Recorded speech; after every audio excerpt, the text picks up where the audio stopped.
Welcome, Japan! Happy New Year, and welcome again to another edition of Welcome Japan. I'm your host, Mr. Rad Culture, Radrey, whatever it is you want to call me. It is me, coming to you on the audio sphere.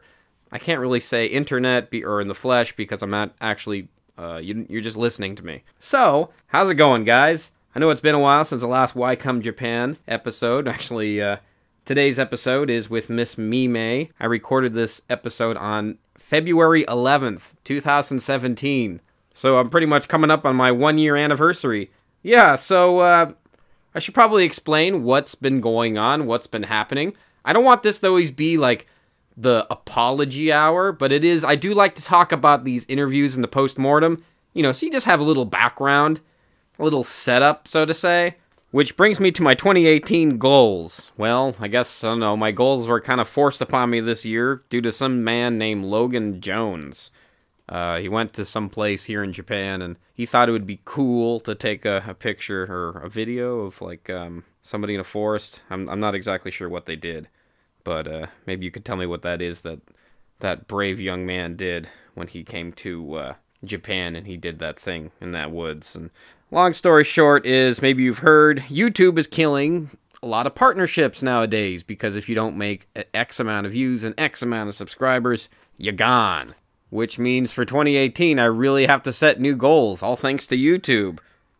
Number one being, get the partnership back. Which then begs the question, how do I get the partnership back? Well, I mean, they said, what is it, 1,000 views, and no, it's 1,000 subscribers, and it's 4,000 views total for an entire year. So I don't even know what that means. Does that mean that I get it back within a year, or just as long as I hit that limit I get it back? I think that's what it is. If you hit the limit, you get it back.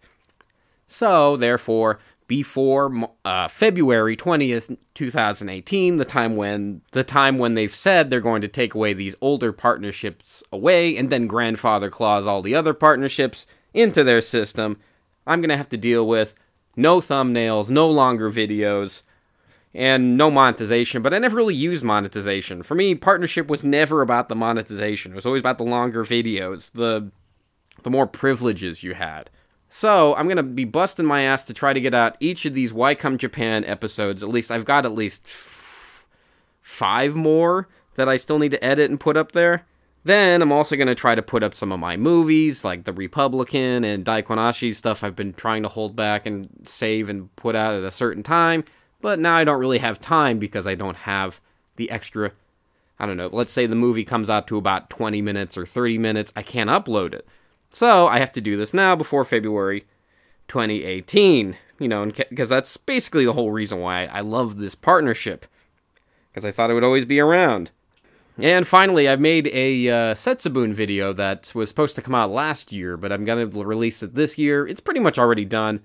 I worked really hard on it. You should take a look at it. It's very educational and is very funny. So then, I guess after February 20th, 2018 rolls by, I guess I'll bring back the vlog and make more garbage videos, as I like to call them. And I guess video essays without thumbnails. But I guess it's not going to be too bad. I mean, these video essays I mentioned in the interview, they take so much time. But I think I eventually will get it, and I'll find templates and shortcuts and easier ways to push these out within weeks, and maybe then hire a couple of editors or so, and then figure out how it is I can make these quickly and efficiently. Because as they say, if it's not fast and cheap, it's got to be fast and good, or it could be cheap and good, or one or the other. You can only pick 2. With all that being said, let's get into the post-mortem of the episode. Now, one of the reasons why I've held back on pushing this out there on the internet, there are some glaring audio problems, and trust me, you'll hear them. And one of the things I couldn't stand about it is I couldn't get rid of them. I don't know about you, but like when I hear glaring audio problems, like the one you're going to hear in this interview, it really takes me out of it. But I don't want to re-record the interview with Mimei. I think we have a great conversation. One thing I should say why there's a glaring audio problem is because we recorded this through Skype. And Skype, for some reason, gives us a delay, like when I record the interview from my end, and then Mimei recorded the interview from her end, and it produces this odd delay. I don't get it. Is it like, is there actually some delay in the Matrix or something? It's like when you know when there's a delay when you're talking to someone or when you're streaming, but how does this even work? Is this like a Skype thing? Dude. And I've not only did this, I've done a couple of other interviews, and I still can't get it right. I don't know. Anybody out there know how to record 2 interviews via Skype, one person on one end, one person on the other end, and then sync them so they fit or they match? I'm still trying to figure it out. Maybe I'll figure it out at some point, but my God.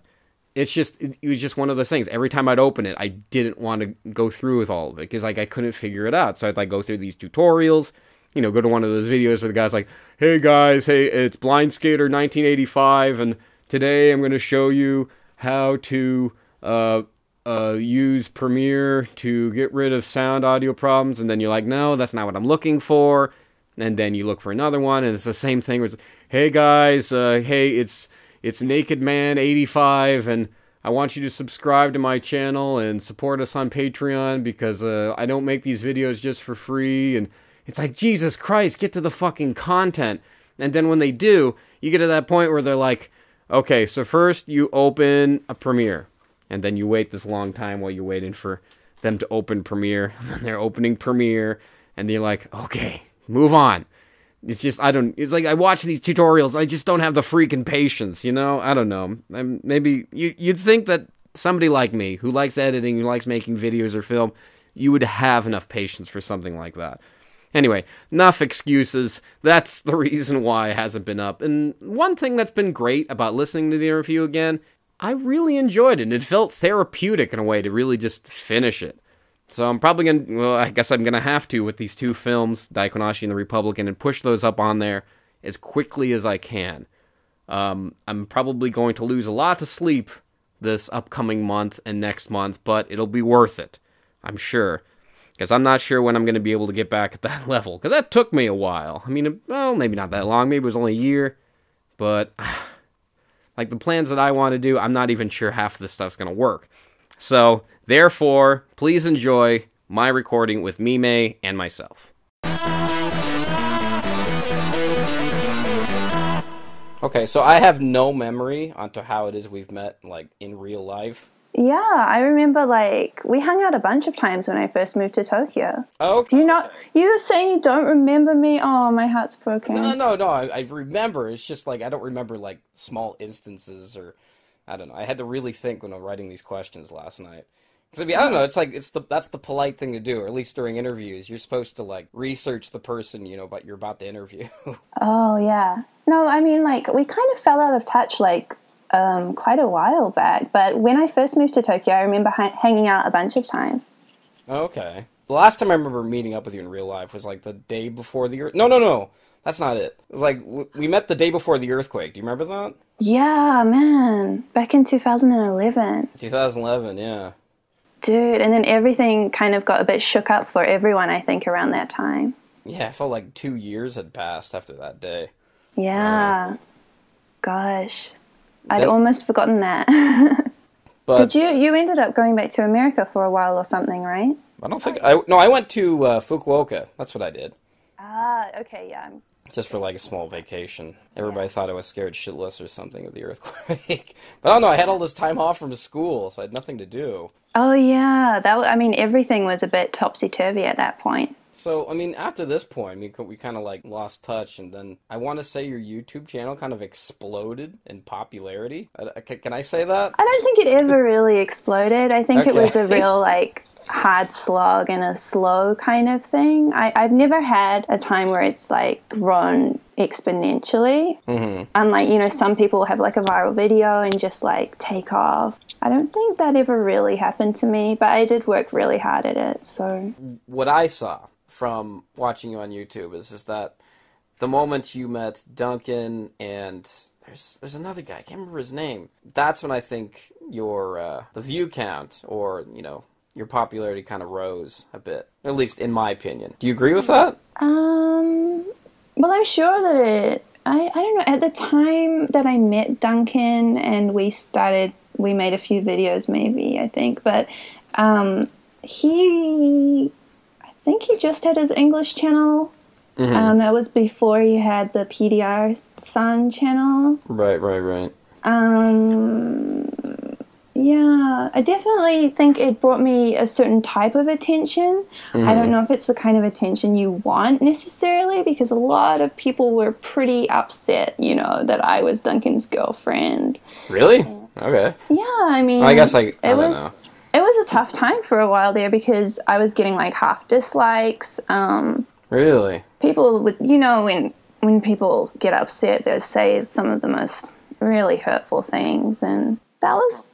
But you know, I've always loved making videos, so I kept going. But I'm not saying that was necessarily because. I mean, I don't really know necessarily if that was because people were unhappy with the way I was doing videos, or, you know, because I had one video where it's just like a kind of innocent music video where me and some friends were dancing at a festival, and I think it got over 100 dislikes. And this is when, like, I didn't have like a lot of likes. Like, this is back when people, especially like at that time, I think a lot of people, even if they enjoyed it, wouldn't necessarily like it or didn't necessarily have a YouTube account in Japan. So there was a bit of a, you know, it was not too fun to see that, especially on a video that I, you know, kind of just made out of innocent fun and love. But, you know, it got really trampled all over by viewers. But at the same time, like, that definitely made me stronger. And, you know, it's fine to, like, I think it's fine for people to express if they don't like something. Like, that one was called Mewaku because it was outdoors at a festival. The good news is you'll never be as bad as the Ghostbusters trailer. Oh.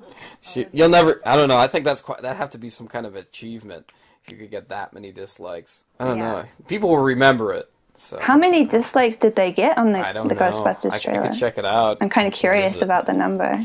Here we go. Official trailer. Wow. 1 million. No way. Yeah, 1 million. Oh my gosh. 1 million. 42 million views, 1 million dislikes. Have you noticed how people really sometimes kind of hop on this disliking bandwagon type thing? Oh, yeah. I mean, that's YouTube, yeah. Yeah, for sure. But it definitely, like, it didn't happen so much before. I actually think that happened more in the Japanese community. And then I started to see it happening outside of that, and I was like, oh, wow. Huh.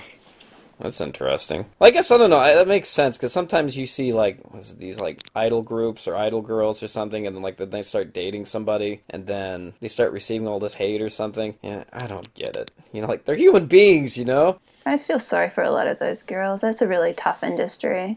Oh, yeah, definitely. Like, being told they can't date and things like that. Oh, my gosh. What is it? So are there any, like, sort of people you follow or, like, people you... that inspired you to make videos? I mean, like, nowadays, inspirations, like, people like, was it Casey Neistat or whatever? I mean, I think Casey Neistat was inspirational to the whole, like, YouTube community, especially with his daily vlogs. I found his channel, like, really early on in that, and I did find him really inspirational for sure. I really like, there's a vlogger called Monica Church. She does amazing, like, her storytelling abilities are really good, so, like, quality is so high. I really like watching her. I don't actually watch too much YouTube, though, to be honest. Oh, really? You put a lot of time into, like, videos, right? Yeah. Yeah? I mean, like, because you're always talking about it. Like, what would you say takes the most time? Like, the lighting or the storytelling or the... It definitely depends on the video, because... right. I mean, I'm big into, like, kind of polishing my videos, and that's generally, like, post-production stuff, like editing, but also, like, you know, having the right equipment and making sure all the settings are right, and all of that takes time, I guess. Well, because I was watching one of your new videos. This is a while ago, actually. It's the one where you went to Target, or Target, as you said. Oh, my God. Is this one of my American vlogs? Yeah.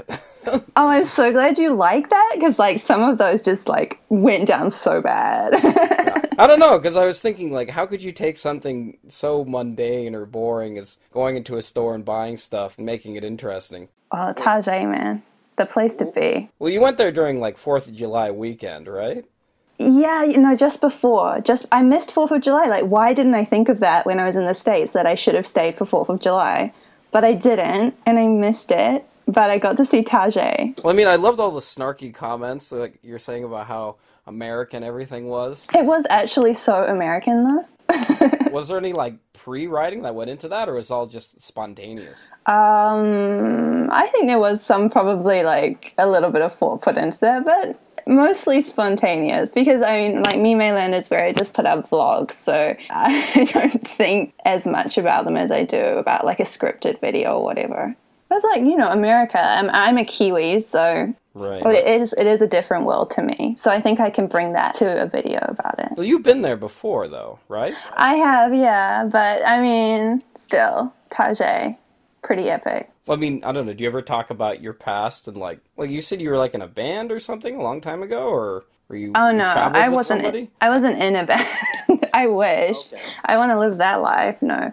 No, but I have traveled in America. And I do talk about it sometimes. But, I mean, someday I need to do some story time video. Getting killed in America. Maybe not that title. People might take that too seriously. No, that's really clickbait. I mean, I'd totally click on that. You know. You would? How do you how do you feel about clickbait? Because like when we started, well, actually you started way before me on YouTube, but like it wasn't so much of a thing. Oh, like, yeah. Maybe it wasn't even a thing. How do you feel about like how it is now? I mean, it's just there's like certain degrees of it probably, where like there's certain levels of clickbait where it just feels patronizing, and then there's other times on like this clickbait where they're trying to be funny, you know, where you want to see it. Yeah, like sometimes it does get to you to click on the video, right? Mm-hmm. I don't know. Even if you feel bad about it, you could feel kind of dirty, but you're like, oh, I have to click. Like, I like it, but at the same time I hate it. Yeah, I mean, I guess that's just the reality of YouTube nowadays. Oh, it's honestly so hard to get people to click on videos, so I completely understand why people do it. Mm-hmm. But I try to avoid those types of videos, like, because like once you click on one, they all like start appearing in your recommended section, and then you're like, no, I really, really don't need these videos in my life sometimes for certain things. You also went to Vidcon last year, right? That must have been cool. Oh yeah, it was epic. Like I'd been watching the vlogs about VidCon for I think like 7 years or something, like since it first started.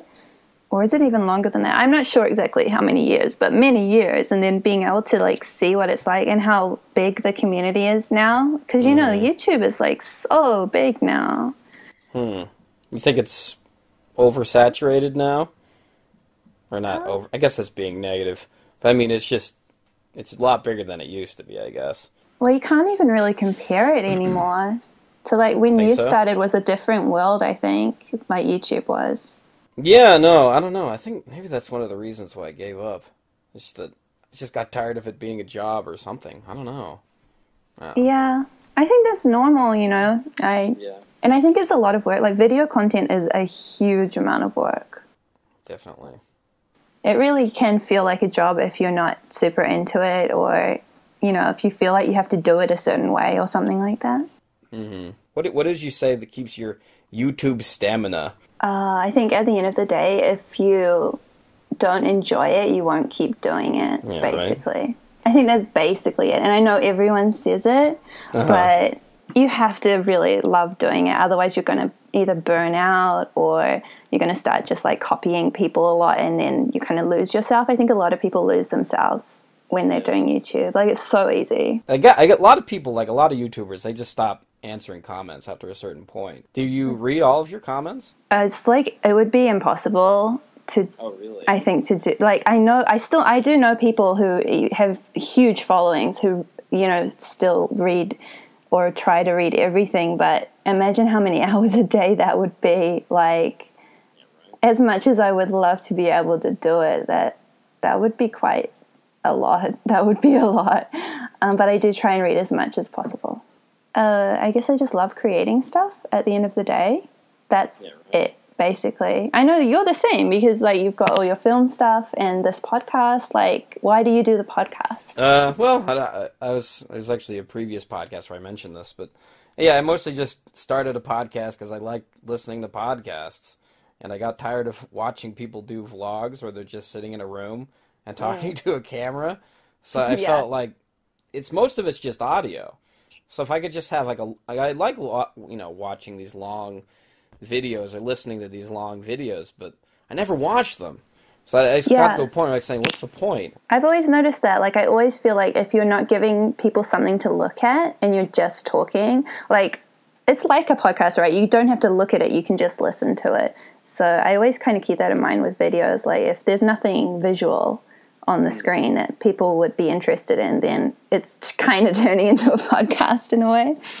Yeah, definitely. Well, I mean, I don't know. I guess I was listening to a bunch of podcasts, like What the Fuck Podcast with Mark Maron, and this one called Word Funk, and they just sit around, they talk, and I love the whole casual atmosphere. It felt very real. You know, opposed to something that's well structured and put together. And for sure. But yeah, that's what got me into. I mean, I don't know. Everybody's doing a podcast now these days. So yeah, it's awesome though. I love podcasts. You think you'll ever make one? I would love to, but I don't think I have the time. I think, like, how long does it take you to edit them? Well, yeah, that's the thing. I mean, especially it depends on how long you want the podcast to be. Then, I mean, you got to listen to the whole thing. Then sometimes, like, you put personal things in the podcast. You're like, nah, I got to take that out, you know? Like your address and your phone number and your credit card number. Exactly. Yeah. And I was going to put a big bleep right. That was so great what we just said there. Oh, yeah. Man. They're never going to hear it. Yeah. That sort of thing. Yeah, so I was talking to Ozzy Awesome, you know, formerly Ozzy78. I did not know you could change your YouTube name. That blows my mind. Brand new world. I know, right? What are you going to change yours to? No, I don't know. I mean, because I've been trying to, like, you know, I've been watching a bunch of these, like, video essays on YouTube again. Okay. And I've been spending a lot of time, you know, the time I've not been on YouTube, reading a lot of stuff about how to write screenplays and how to get better at the technical side of, you know, making movies and things. Yes, I've been doing a lot of that, you know, and I'm still a teacher. You know, I still teach at an international school. And I've really come to really enjoy it because it gives me a chance to understand, like, my audience. You know, I guess actors or stand-up comedians do this a lot. They're teachers sometimes just to kind of gauge their audience, to see what it is they like or they dislike. Because sometimes on YouTube, it can be really hard to gauge your audience. It's like saying, do they like that? Do they hate that? So I'm trying to figure out what it is that catches their attention, you know, because I find education rather interesting, or educational video essays, like Nerd Writer, or I guess you could call Game Theory a video essay thing. Oh, okay. I get you. You know, sort of like where they're trying to teach you something, but at the same time showing you, like, pictures or moving images. Because you did a video like that, right? The Apple one? Yes. Yeah, I want to continue making stuff just like that, but I got to figure out a template and how to make more of those, because a lot of the time it just exhausts the hell out of me. So. Oh yeah, that stuff, man, that's going to take a lot. I can just imagine how hard the editing is, and not just the editing, but the preparation too. Well, I'm extremely late on this one Setsubun video, but I'm still going to release it. I know. Save it for next year. Put it out a month before Setsubun. I was thinking that. But you might want to do that. Save it for next year? You really think so? I think from my experience, like, if you don't put it out before the event, it often won't do well.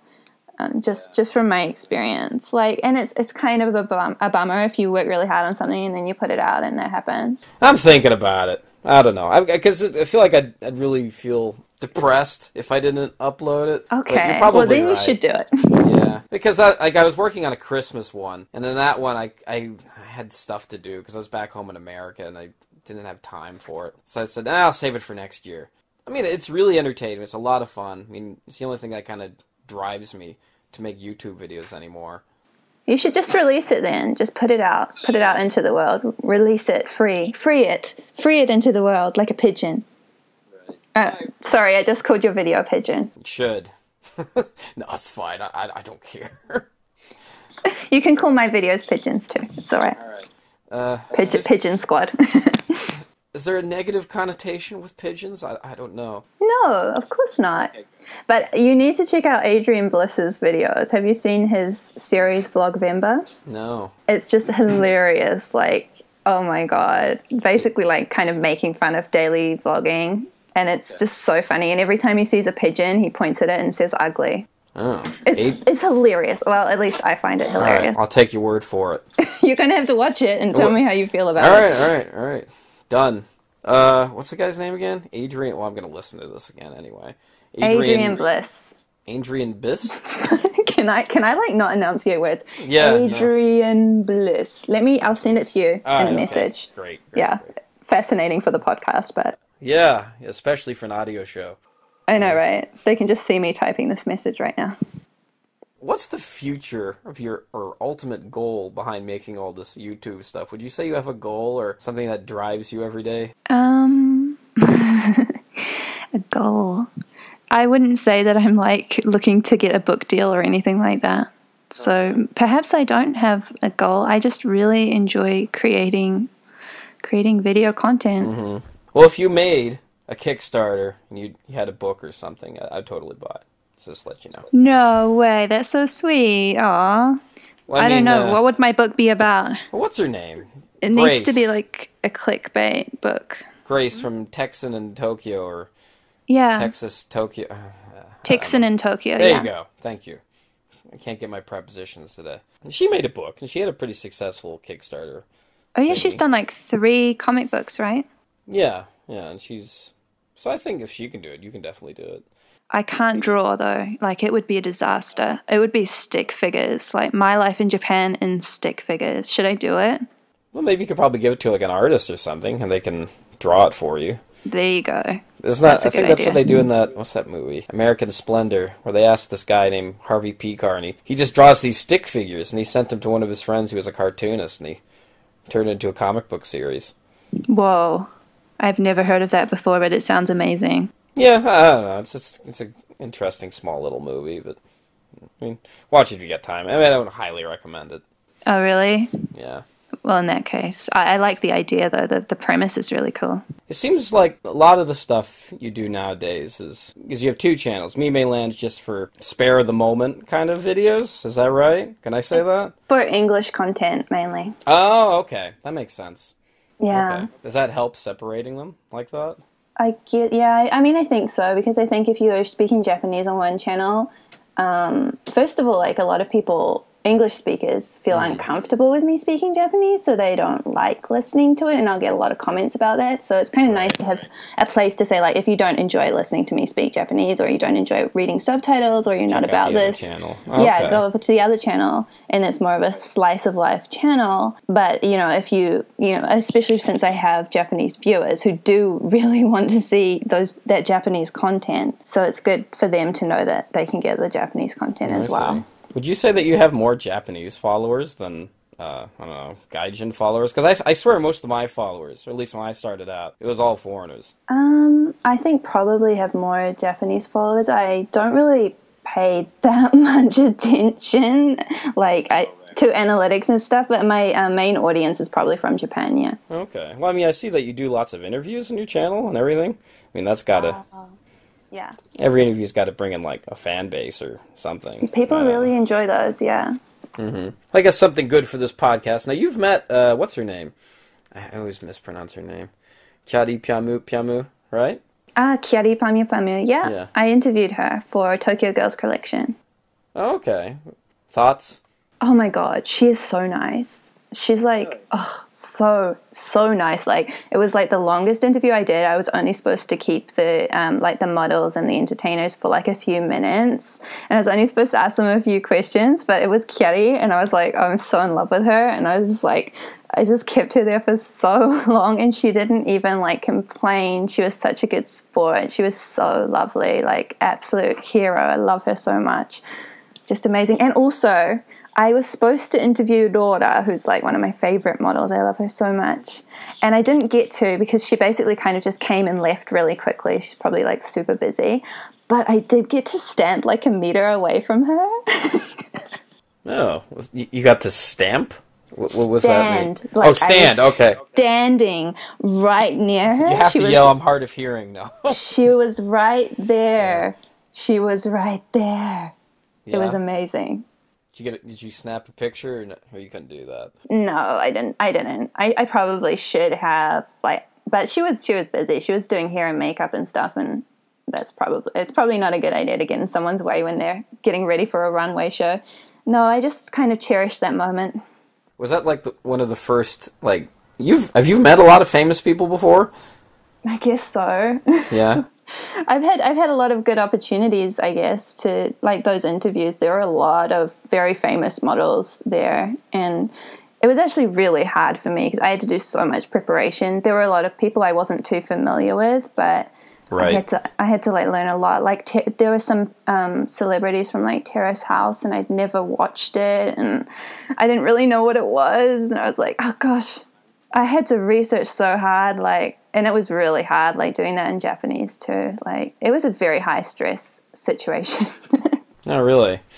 Well, I guess, I don't know. I mean, I saw the YouTube video. You put it on YouTube, right? No, I didn't do it. It was my agency I was with basically told me, like, got the job for me and told me I had to do it, right? So the videos were produced by them, I think, yeah.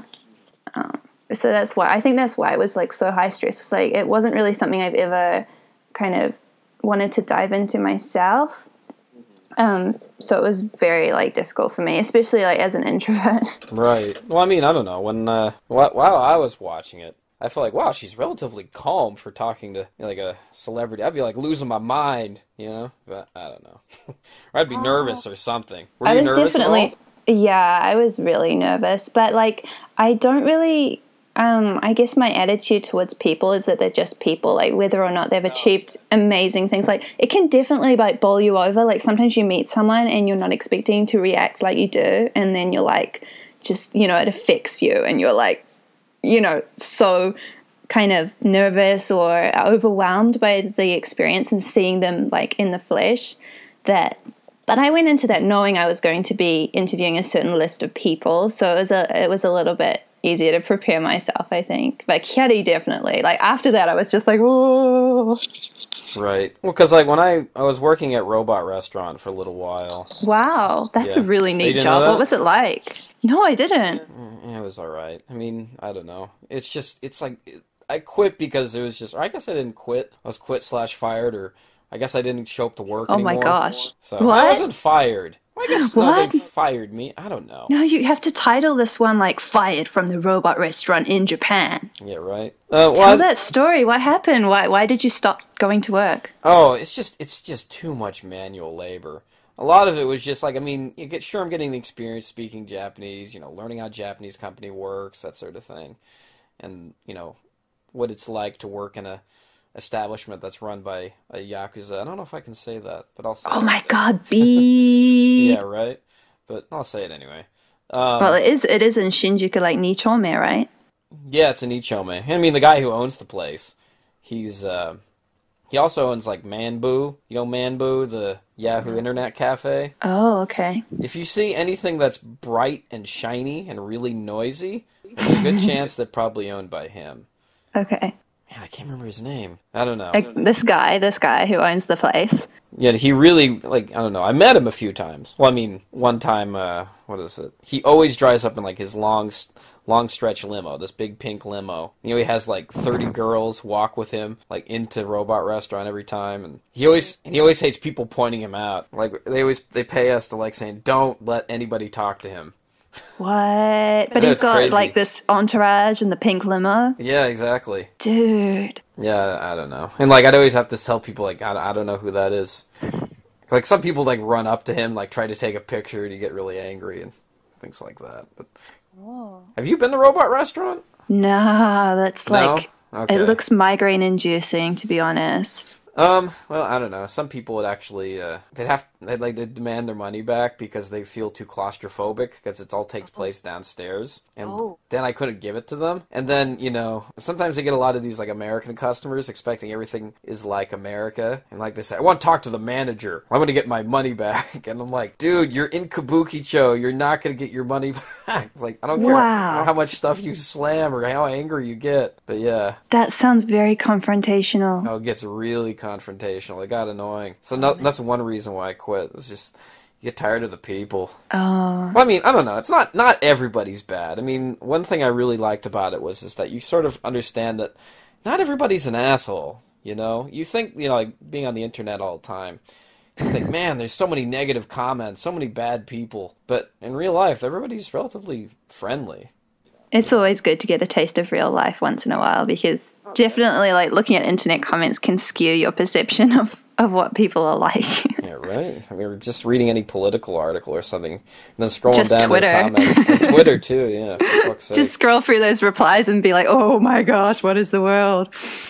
Yeah, exactly. But, yeah, man, I don't know. Then sometimes you get, like, these kind of ornery customers or the ones that just don't give a shit or the ones who are trying to nickel and dime you or whatever. I mean, that wasn't the part that bothered me. The part was just, like, cleaning toilets and, I don't know, doing lots of cleaning. A lot of it was just cleaning. And it was so just what were you doing? Like doing tickets and stuff and then doing cleaning kind of thing? Well, I was going to be MC. The end, like, master Ooh. ceremonies downstairs, but I don't know. The more I watched it, like, saw every show, like, again and again and again, it just wasn't worth it. I mean, like, a lot of the MC stuff, it just says, don't be a dick, be nice, don't touch the robots, don't do this, have a good show. That's basically it. It's like just trying to sell people things all the time, and it's just, I don't know, it got redundant. Yeah, that sounds pretty kind of repetitive if you had to do it every day. Yeah, I mean, there are some famous people who would show up every now and then. This brings me back to the reason why I brought this up. The famous people. Yeah, I once got Pewdiepie to come to Robot Restaurant, but I didn't get to meet him. I'm so angry. I don't know, but whatever. You weren't there when he showed up? You just invited him or something? Yeah, no, I had a conversation with him on Twitter, and I was surprised how friendly he was. Because, I don't know, it's like what you're saying about, like, these celebrity people. It's like sometimes you forget sometimes that they're actually people. Yeah, it can be easy to do that, but it's definitely, like, it's good to remember that everyone is just human. And there's another, what's the other guy? I met Flow Rider. I didn't even know it was him, but yeah. No. Do you know who Flow Rider is? A rapper, right? From Florida. Yeah. I know things. Yeah, that's good, because I didn't know who the hell he was. I mean, but I heard didn't the know name if I'd before. recognize him. Yeah, no, I didn't recognize him either. I just saw he was just some big black dude. I'm like, okay. I'm like, my manager at the time, he came up to me and goes, you see that guy? He's famous. But I didn't get to meet any of the other famous people who went there. My friend who worked there before me, who got me the job, he got to meet people like Bill Nye and Fallout Boy. Cool.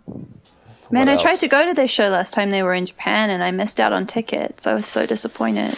Well, that's the thing. I mean, one thing that will kind of surprise you is just how many foreigners go to this show. There's like hardly any Japanese. If there is I'm not surprised by that, actually. I thought it was mainly meant to be a tourist attraction. Yeah, it's definitely a tourist trap. But don't go there for the food. Just go for the show. I'll keep that in mind. Make sure you always can use that coupon. You can find Metropolis. That's always a must. Or That's Metropolis or anything. Yeah, because the tickets are 8,000 yen. Whoa. Yeah, I know, right? It's like Disneyland. Whoa. That's even more than Disneyland, isn't it? Or is it not? I don't know. How much is... I've never been to Disneyland. Well, now's the time. Is it? Yeah, come on. Okay. Do you not like Disney? No, it's nothing about that. It's just... Valentine's Day, take your girlfriend to Disneyland. There you go. Sorted. No, it's nothing I don't like Disney. It's just... Everybody seems to tell me that Disneyland's the same here in Japan as it is in, like, California, but I don't know. Maybe it's a little different. It's a little different, yeah. I feel like I'd get the same experience going there, like the same experience I had going into 109 for the first time. Oh my god. When I went in there for the first time, like, man, I finally understand what it's like to be a Japanese female in Japan. I don't know. At least that's In what way? In what way? I'm curious about this. The non-stop floor-to-floor shops and it's just all the sales and I don't know. It was a life-changing experience. 109. Was the first time you went in there, was it a sale when you went in? Well, no, it wasn't a sale. Like, because one of my friends went in there, a girl. She went in there and she showed me this big sign, like some shop that was named Titty. Yeah, Titty and Co, right? Yeah, well, it's called Co now, but before it wasn't. Just called Killy. It wasn't? Yeah. Or was it always No. I don't know. Oh, okay. I've only seen Teddy and Co, but I'm just like shook because you're like telling me they changed the name and I'm like, dude, I didn't know. That's all. Oh yeah, no, before like my friend, this was like back 2009, they're showing me like, hey look, the store's name is Titty. Yeah, that sort of thing. But, so you just went in to have a look at that? Yeah, so I went in. Well, I was also doing like this. Actually, you'd know this. I mean, you were in the video that never got made. But it did get made eventually, right? I saw it. Kinda. Yeah, the series didn't get made, but the video got made. Yeah, the video got kind of made. I guess I could up it. I mean, I should get them on the show. JR and Jim Ballard. Can I say their name? Maybe I have to bleep that out too. I got a lot of editing to do this time. Well, hopefully I don't. I'm sorry. No, that's bringing the editing to the show. Yeah, right. That's where you come in, Andy. Thank you. Thanks, Andy. Anyway, no, Andy, you don't need to do that. I'll do it. It's whatever I feel comfortable with. Yeah, so I finally understood. I mean, that's the only reason why I went in there, was just understand, take a video of Titty or Company and whatever.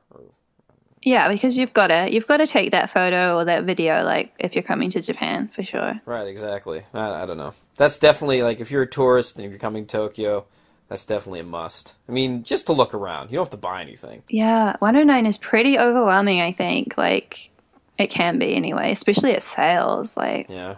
Oh, that's what I did at a robot restaurant. Most of that yelling. Sometimes it's kind of fun. You yelled? Yeah, yelling at people to come. You know, like, yashimase, that sort of thing. Oh. Did you, like, lose your voice doing that? Because I see some of the girls towards the end of the day who are, like, the store clerks just losing their voices. No, because, I don't know. Actually, I mean, this is going to sound awful, but I actually like yelling at people. Then you were perfect for it. Yeah, right? I don't know. It's just, it did get tiring after a while, and I don't know, my boss really liked how much I liked yelling, but I don't know. It would be good if they gave out, like, a Best Yeller award or something. Yeah, right? You could be number one, like, every week. Mm-hmm. Yeah, no, that was the thing. Robot restaurant. That's really interesting, though, because I know that it exists, and I've kind of seen some photos or something, but I had no idea, like, of any of that stuff. You should go once, just to see what it's all about. I mean, it's worth seeing. I feel like I should go if, like, someone's come to Japan and I want to show them it, kind of thing. But I don't know if I would go, like, personally. Mm-hmm. It's a little cheesy, but I mean, a lot of things, I don't know. I want to say, like, a lot of things in Japan are cheesy but fun, you know? Yeah, or it's kind of like, it's not really seen as cheesy here, so everyone's, like, cool with it. Like, would you consider karaoke cheesy? I mean, like, all the Muzak versions of all your favorite songs? No. No? I would. All right, okay. I love karaoke, so maybe that's why. But I can see where you're coming from on that. Yeah. It's just, like, I feel like singing, I went to karaoke, or wherever I go, it just kind of ruins it for me. Like, ugh. Like, ruins the song? Yeah, it ruins the song, or ruins the mood. Just like, that's kind of right. Yeah, I guess so. I guess I'll do this. Like how the songs are kind of Muzaki and kind of, like, a little bit off. Yeah, like how you go into the Konbini and they're playing Indiana Jones Muzak. You're like, what? Konbini music, man. It's always amazing. Yeah, I mean, I guess when I say cheesy, I mean, like, there's just certain things where you can tell how they made it. I guess that's, like, whenever I label something cheesy is because you can tell how something was made. But I don't know. That being said, there are some really cool robots, and there are some things that are pretty interesting. Pretty good for the show. I mean, nobody ever leaves feeling really disappointed. I mean, a lot of people complain in, like, Google or something. I think it was Google. I can't remember where I read it, but they complain about being expensive, but that's about it. Oh. But you said some people, like, demand their money back. So what were they demanding their money back over? I don't know. Like being claustrophobic was one. Is there, like, a warning? Like, you might get claustrophobic kind of thing? Or is it just, like... Yeah, there usually is, but nobody reads it. Sometimes being late for the show... Or then demanding. Wait, how can you demand your money back because you were late? Well, like, rearranging the tickets, and then some people do that. I mean, and then some people, they have credit cards that don't go through, and they're like, "No, this went through," and they're trying to argue that it goes through, and none of the staff speaks English. I was the only person that. Oh no, there's two other people that spoke English there. One was a girl from Finland, and the other girl's from Russia. No, I guess they have an American girl there now, too, from Texas. But they speak relatively good English for that establishment, because they have to deal with foreigners all the time. So it's higher than what you'd normally expect. Like, you go into a Konbini, and there's a good chance the girl probably behind the counter doesn't speak English, you know. But she will try. Oh, yeah. I mean, which is always very nice for tourists. One of the nice things about living here is that hospitality at Omoterashi. Sure. Okay, anything you want to say before we go? I think about an hour is about good. Follow your dreams. Follow your dreams. Follow your dreams. Make that podcast. Always be Do a hero. Do the things. For sure. Okay. Be the hero of your own life. What other motivational quotes can I think of? Yeah, right. Hang in there. That little cat poster of hanging on the little tree branch. Oh, is it like hanging onto the tree branch? You've never seen it? Is this an American thing? Oh, okay. I guess that's an American thing then. No, I there's noticed. this... Sorry? When everybody thinks of like motivational posters or... I guess just motivational posters. The ones that just say, hang in there. And it's always a picture of a cat hanging on a tree branch. There's some movie. I can't remember what movie it is. But there's one where like the cat's not on the branch anymore. And it just says, believe on it. Oh my gosh. I got to look it up. I don't know what movie that is. Oh my gosh. I did notice, like, I feel like America has a lot of, like, motivational slogans and posters and stuff like that. Yeah. That, like, I don't remember seeing quite so much of in New Zealand. But obviously, like, I've been in Japan so long now, it might have changed. No, okay, here's a question for you. Where are you from in New Zealand? Auckland, right? Yeah. Okay. So okay, since the title's Why Come Japan, oh, why did God. you come to Japan? Dude, you promised me this wouldn't be Nanishi ni Nippon. Guilty as charged. I came to eat sushi. Oh my God, don't we all come to eat sushi? Yeah, the ultimate question. No. That's good. Close enough. That's good enough. All right, then. Okay. All right, well, thank you so much for being on this podcast, taking an hour out of your day. And, thank you so much for having me. Yeah, sure. It's good to catch up. For sure. Hopefully we meet up again in some sort of YouTube thingy. Do you ever go to any of those anymore? Sometimes, yeah. Okay, because I've stopped going. But maybe well, you have to start going to meet up with me there. I guess if I'm going to like want to watch people to watch my stuff, we're going to have to start going stuff and making cards and things. You make business cards? I don't think you need to do that to get people to watch your stuff. Just keep making things and people will watch them. Yeah, right. I don't think that the like making cards and handing them out and going to events is like, well, obviously like some people are really, really good at it. Mm-hmm. If you're like really, really good at it, for sure, like do it. But I think just making the things is good and takes a lot of time, right? Yeah, definitely. All right, okay. I gotta push this. I got my fingers like right next to the Shall we push? Button. We're pushing the end button. Yeah. Okay. Push. Peace.